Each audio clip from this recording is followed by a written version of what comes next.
እንኳን ደህና መጣችሁ። እንኳን ደህና ቆይሽ። ደህና ናችሁ አሁን አይደል? የኢትዮጵያ ወንዶች እንዳለ የኔ ዕጣ እንዲደርሳችሁ ምን? What? Bro, what are you talking about, man?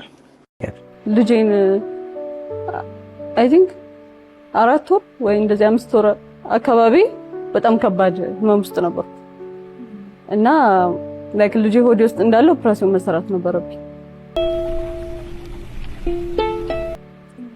እና በጣም ከባድ ጊዜ ነው ያሳለፍነው። የዛን ጊዜ መወለድ ይችላል፣ ጤነኛም ልጅ ይፈጠራል። ከመቶ 2 ሰው ምናምን አካባቢ የሚገጥመው ነገር ነው። ግን ጠብቀሽ መጨረሻ ልጁ ሲወለድ ወይ ጤነኛ ሊሆን ይችላል።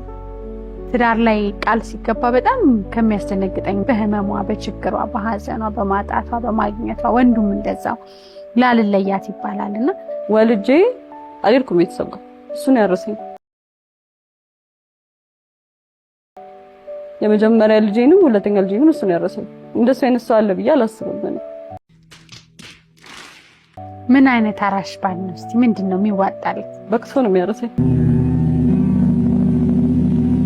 በክትፎ ነው የታረሽ እንዴ? ከባድ ይሄ ወዝ ዝም ብሎ አልመጣም ማለት።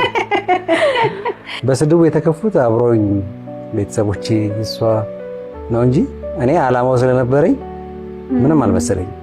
በጣም ይቅርታ የኔው ነሽ ስሜቴ ባይን የሚገባሽ